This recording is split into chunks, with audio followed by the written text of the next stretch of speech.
2025년 9월 21일 일요일 한 주간의 코인 뉴스를 정리해보는 시간을 갖도록 하겠습니다. 그리고 영상 말미에선 빗싸움 이벤트 소개해드리겠고, 그리고 끝내기 전에 현재 시장 흐름에 대해서 개인적으로 몇 가지 생각도 공유해드리도록 하겠습니다. 자, 미국 증권거래위원회 SEC가 이번 주에 내놓은 정책 변화가 있었는데 코인 ETF 시장의 판도를 크게 바꿀 수 있는 내용이었죠. 지금까지는 ETF를 만들려면 발행사가 일일이 규정 변경을 신청을 해야 했습니다.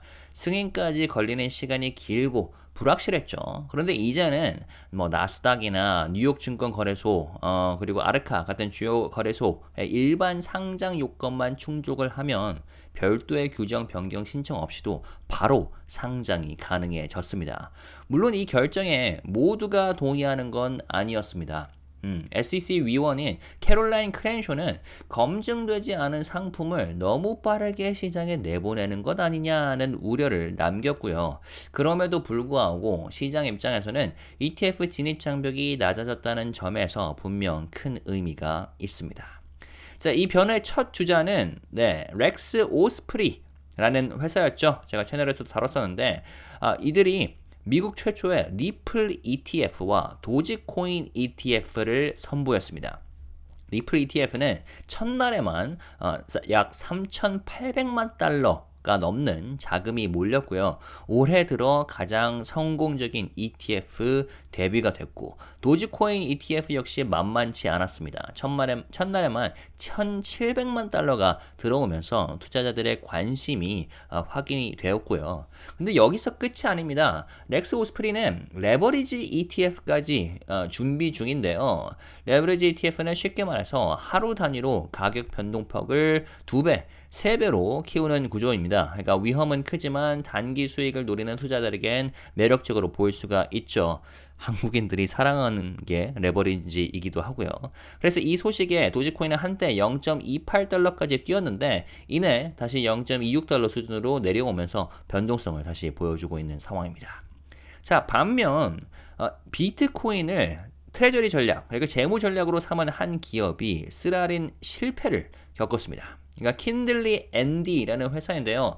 이 회사가 올해 초 비트코인을 대규모로 보유한 나카모토 홀딩스와 합병하면서 스스로를 비트코인 트레저리 기업이라고 내세웠습니다. 그러니까 마이크로 스트래티지, MSTR 전략을 따라하면서 그 성공을 포뮬러를 따라 한 거죠.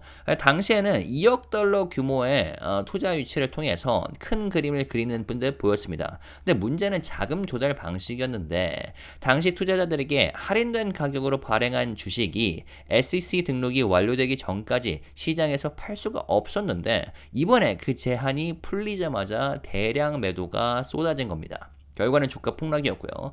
하루 만에 주가가 50% 넘게 떨어졌고 한 달 누적 하락률이 무려 80%가 넘습니다. 근데 더 흥미로운 건 이 회사 CEO 데이비드 베일리의 태도였습니다.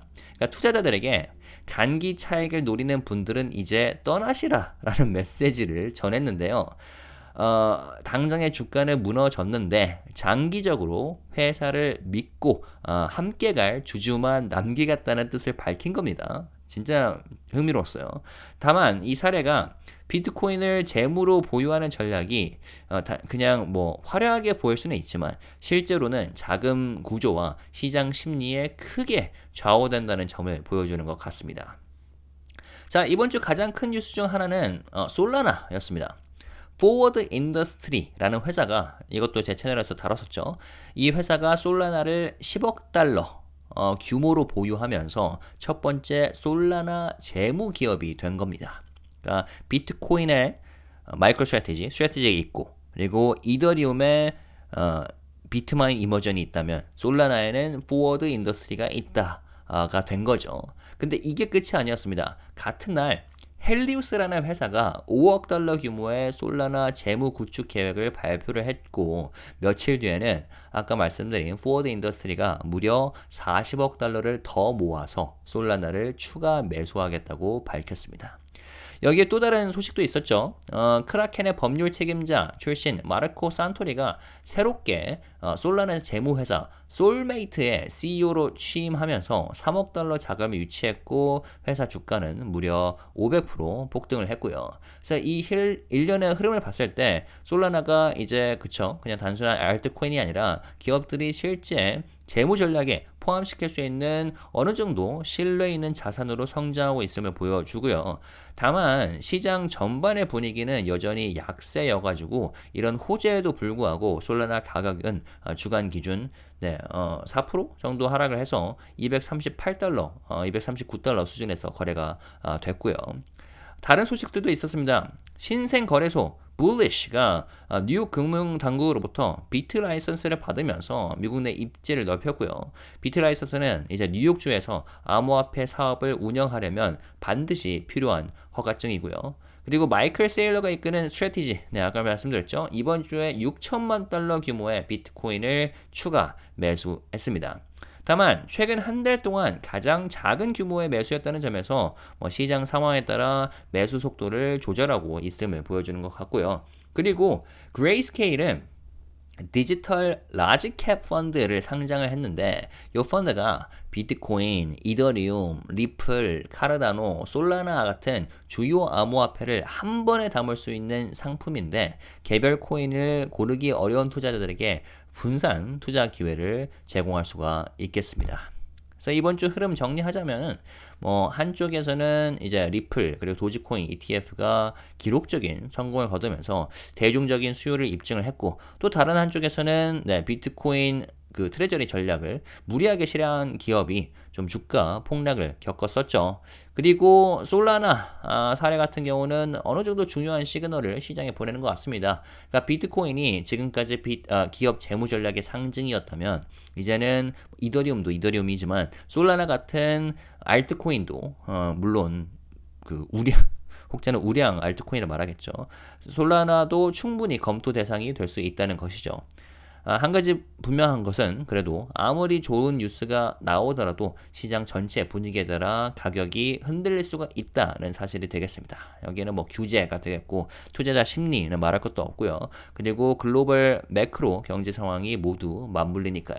그래서 투자자 입장에서는 장기적으로 어떤 자산이 기업과 기관의 선택을 받는지 또 어떤 구조가 성공적일지 살펴보는 게 중요할 것 같고요. 그리고 영상 끝내기 전에 좀 가격, 시세, 흐름 얘기할 건데 그 전에 아직 빗썸 이렇게 암호화폐 시장에서 굵직한 소식이 쏟아지고 있는 가운데 이런 맥락에서 국내 최대 암호화폐 거래소인 빗썸에서 아직 진행 중인 끝나지 않은 7만원 지급 이벤트 활용해 보셔도 좋을 것 같습니다. 가입 후에 계좌만 연동하시고 초대코드 GOLD1234를 입력하시면 현금성 5만원이 즉시 지급이 되고요. 이 금액으로 바로 이더리움이나 비트코인, 솔라나 같은 코인 투자에 사용하실 수도 있고 원하시면 매도 후에 바로 현금으로 인출도 가능하고요. 참여 방법도 간단합니다. 빗썸 앱에 회원 가입하신 다음에 쿠폰 코드 등록에 친구 초대 코드에 GOLD1234, 골드1234 입력해 주시면 완료가 되고요.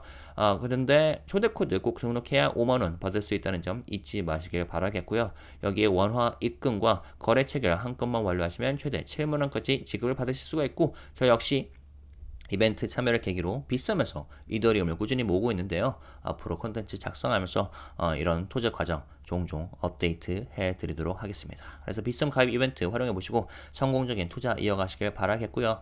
그 다음에는 살짝 좀 로우키로 좀 얘기를 해보자면 저 같은 경우는 지금 빗썸에서도 모으고 있지만 업비트에서도 꾸준히 코인 모으기는 하고 있긴 합니다.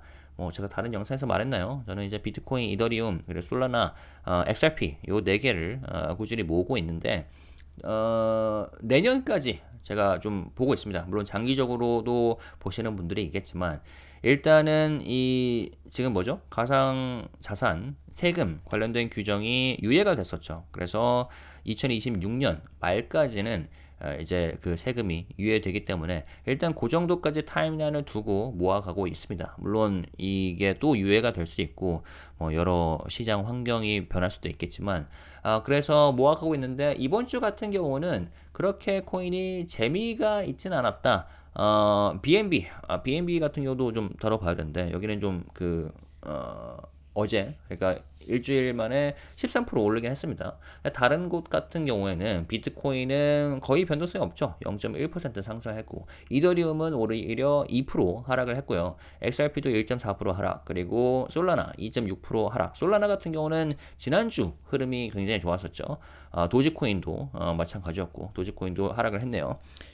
그래서 이번 주는 뭐다 미국 주식 시장이 뜨거웠고 특히 제가 채널에서 특히 지난주 이번 주 다뤘던 양자 컴퓨터와 그리고 어디죠? 원자력 쪽이 매우 뜨거웠다. 그런데 이런 질문을 할 수 있겠죠. 일단 미국 시장 자체가 뜨거운 상황입니다. 그럼 만약에 미국 시장이 더 뜨거워진다. 그럼 암호화폐 시장이 같이 갈 것이냐? 아니면 미국 시장이 지금 현재 더 뜨거워지고 있는 것을 보니까 만에 하나 미 증시에 뭐 급락이 발생한다, 조정이 발생하더라도 암호화폐가 그대로 따라가진 않을 수도 있다. 이런 의견도 있겠고요. 물론 미래는 아무도 모르죠. 그렇기 때문에 뭐 소위 말한 전문가들 의견도 갈리는 편인데 일단은 흐름 지켜보면서 전 그리고 이번 주에 한국에서 블록체인 위크가 있죠. 그 부분도 흥미로울 것 같고 이번 주는 이번 주는 또 어떤 이벤트가 있을지 매우 궁금해집니다. 아무튼 다뤄봤고요.